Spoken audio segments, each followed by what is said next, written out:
There's only 2 days left to buy a Chevy Volt with a full tax incentive, the full tax rebate here in the United States.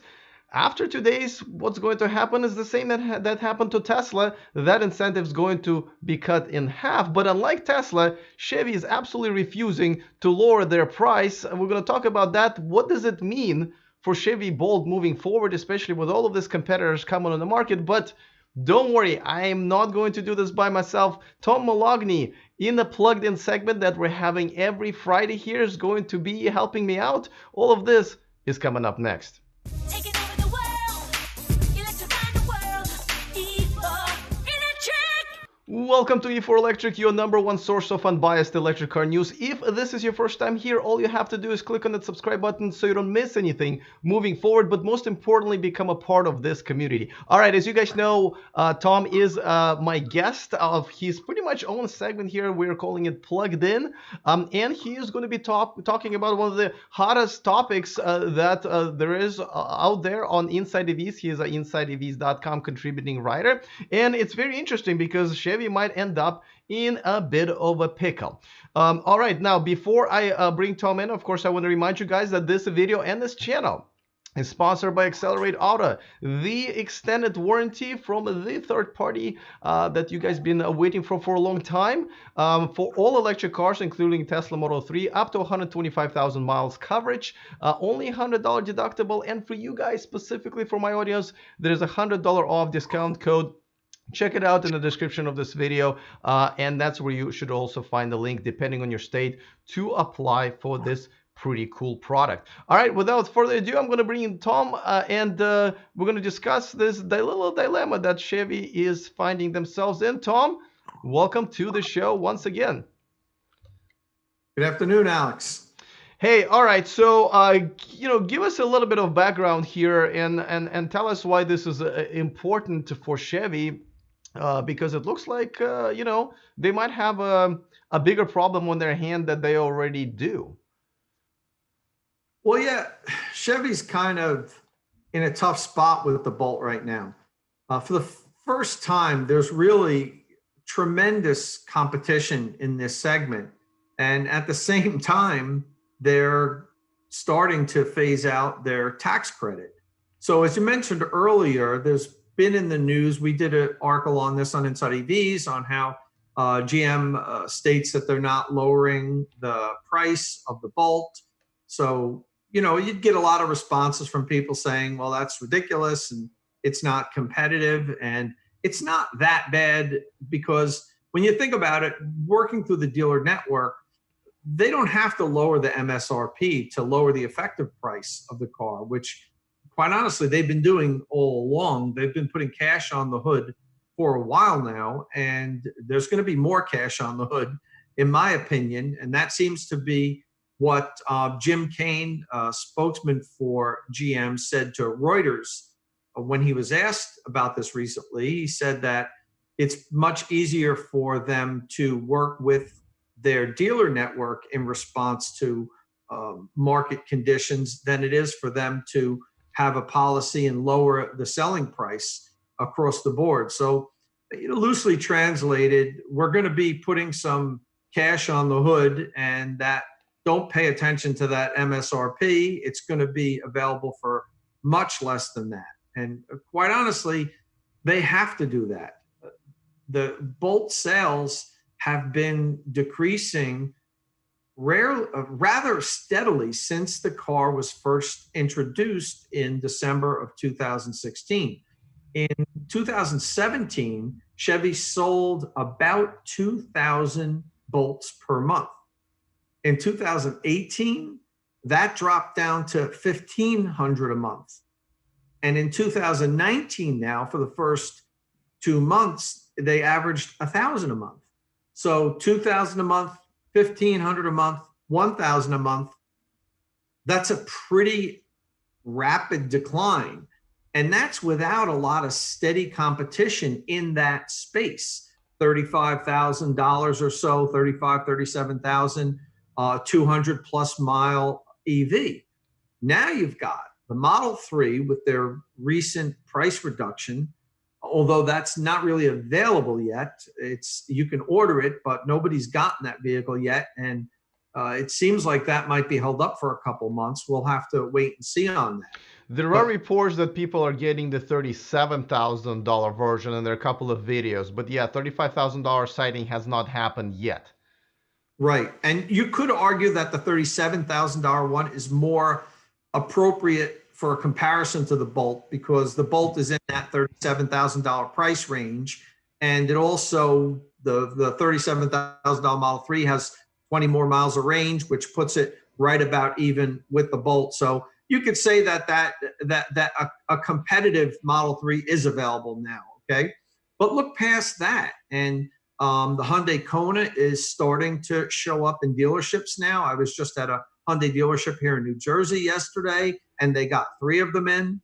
The Kia Niro is supposed to launch sometime in mid-April. We're only a couple weeks away from that. There's another 240-mile EV that's going to be priced roughly the same.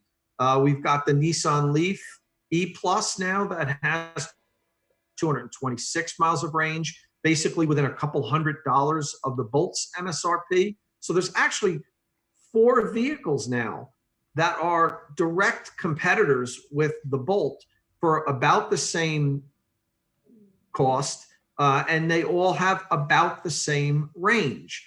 And the Bolt sales have been dropping steadily without this pressure. So now you've got this pressure of these 4 competitors at the same time when Chevy's federal tax credit is getting halved. So sure, Tesla's is getting halved too, but Nissan's isn't, Hyundai's isn't, Kia's isn't. So, Chevy's got themselves in a tough spot with the Bolt now. And I would venture to say that you might be able to get somewhere in the range of $5,000 to $10,000 off a Bolt if GM is serious about moving any of them. I mean, I can't agree with you more. I mean, and let me ask you this, because I think they just completely failed to seize on the opportunity, because the Bolt has been around for more than 2 years now, and they were pretty much the only non-Tesla alternative electric car with over 200-mile range. And especially when people didn't want to wait for the Model 3, they were the only over 200-mile vehicle under $40,000.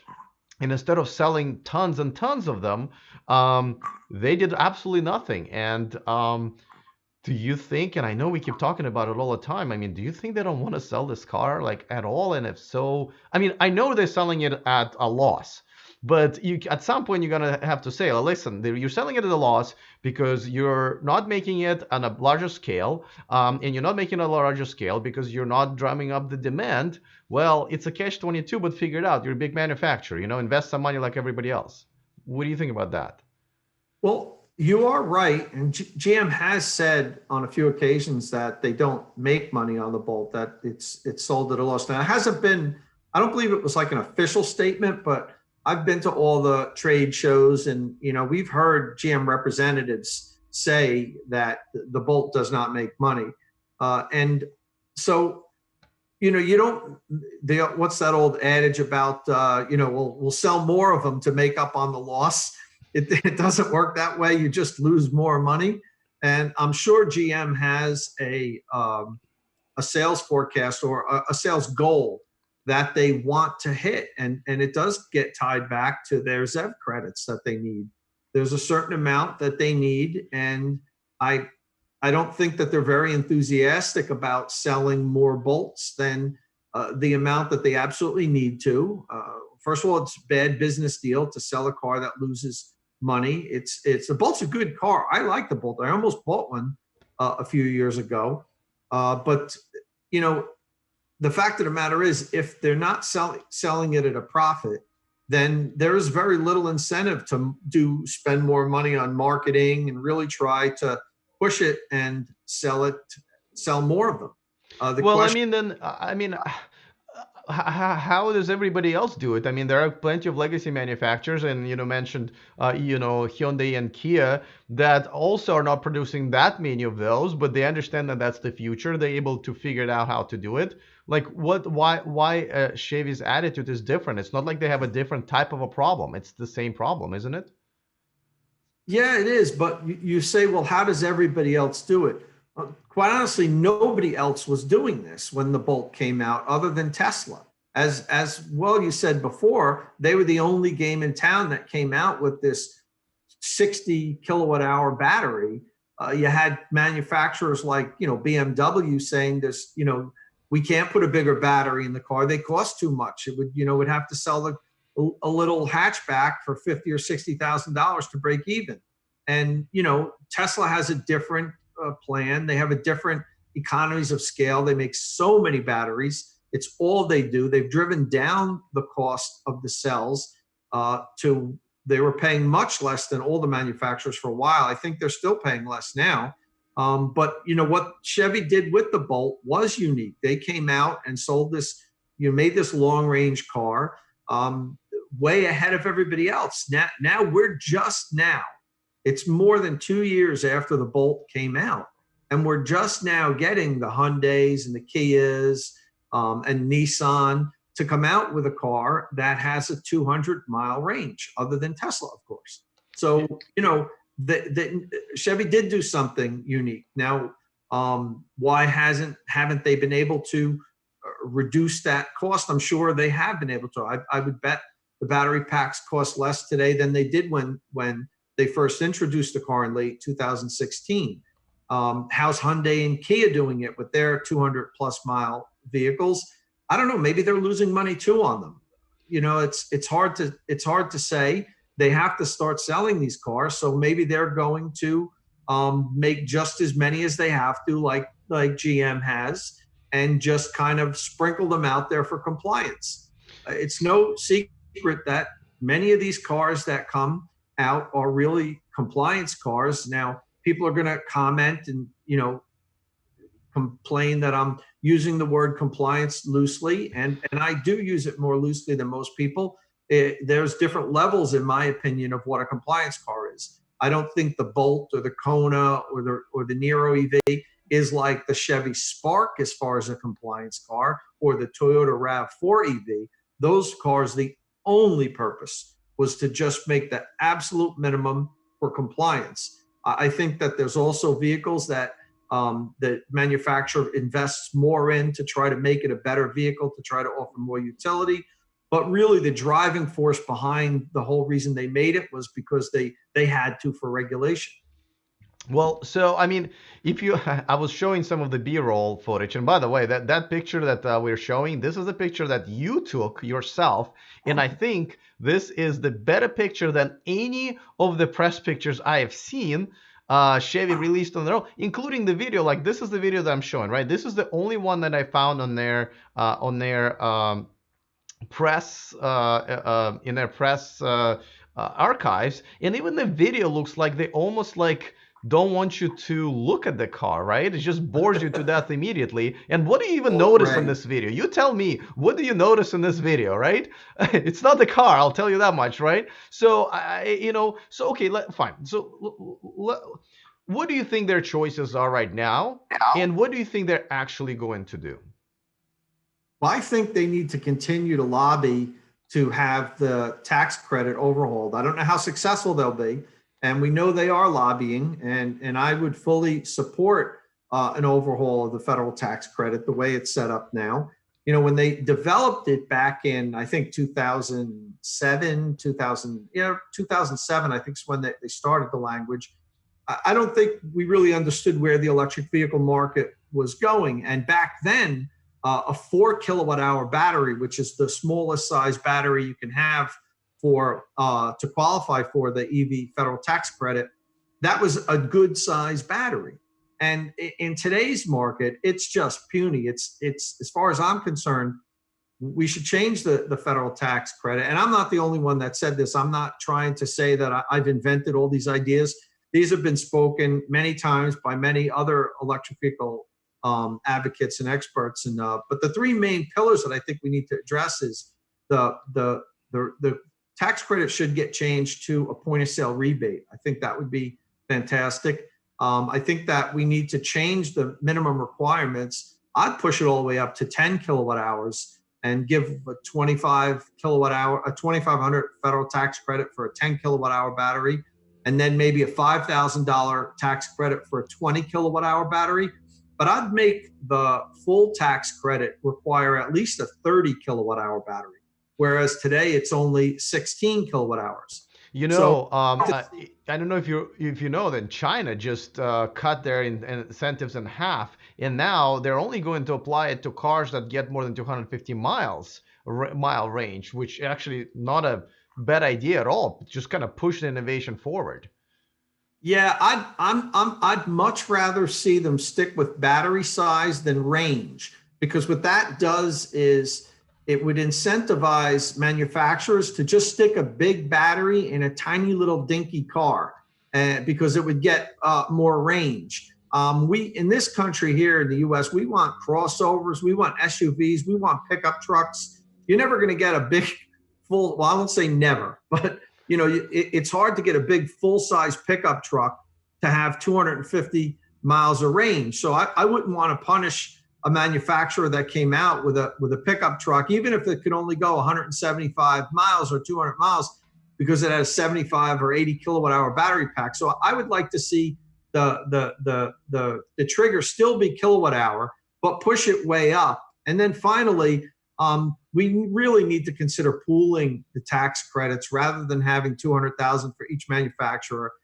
You know, we're punishing the manufacturers that were early to market, that were driving innovation, that went out and invested and put their money on the line to help develop these alternative fuel technologies. And they're the ones that are really going to suffer, because now as the market is really starting to heat up for EVs, their tax credits are going away. So I think we should pool it. I'd like to see, like you say, 1 million tax credits starting, you know, January 1 of next year. And that's it. You know, sell them as many as you can get when we hit 1 million. It might be 3 years or so, 4 years.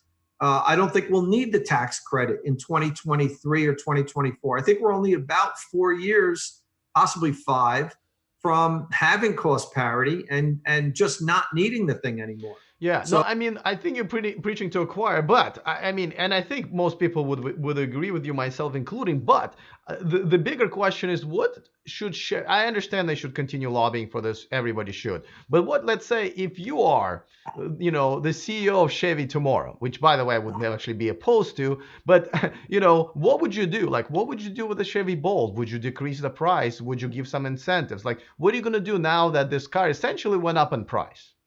yeah, you have to put cash on the hood. It's really their only option for the Bolt at this point. But they need to be coming out with that next electric vehicle. I'm sure they are. I'm sure they're working on something exciting. I hope they are. You know, that crossover space, that Model Y category, or maybe a little bit bigger. I had always said that if Chevy ever made a fully electric Equinox or plug-in hybrid Equinox with, you know, 40 or 50 mile range, of course I'd rather full electric. But if it had decent range, Volt-like range, 40, 50 miles per charge, and it was in a package like an Equinox, I think they would just sell the hell out of them. And we had an Equinox years ago. My wife and I loved it. And if that was a plug-in hybrid or full electric, there'd be one in my garage today. So, you know, as far as what they can do for the Bolt, Alex, the Bolt is the Bolt. It is what it is. They're not going to make any major changes to make it more attractive. And now that this other competition is coming out, they're just going to have to work with their dealers. They're going to have to offer some tremendous incentives, and I mean tremendous. I mean, like I said earlier, $5,000 to $10,000 off per vehicle is going to be what it's going to take to make them move the metal. Okay, no, I agree. But at the same time, if you guys are watching and if you are in the market for Chevy Bolt, it looks like that, you either buy it right now or you wait until they wake up in another, month or two and start offering some real incentives. So, all right, very interesting. Once again, great to have you on this channel and discuss this. We'll see what the topic is going to be next week. But yeah, I guess I will see you next Friday. Very good. Thanks for having me. Absolutely. All right, guys. So you've heard the man. This is the time to maybe keep your eyes on the Chevy Bolt sales that are hoping if they have any common sense, hopefully coming up soon. So we'll and I'll definitely keep you guys updated as well. If you want to follow Tom's work, there's a link in the description of this video to his InsideEVs.com page. That's where he's a contributing writer.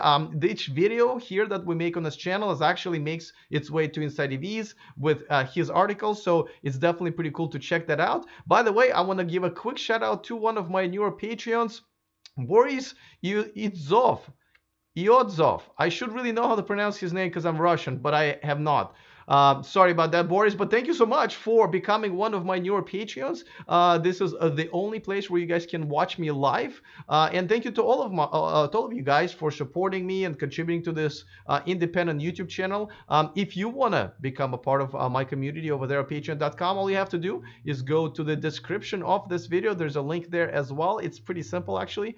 Patreon.com/E4Electric. All right, I am excited about the next week's segment. If you guys haven't subscribed to this channel, this is a great reason to do so, because Tom will be back with more exciting insights. Other than that, I will see you guys next time, and remember to stay charged.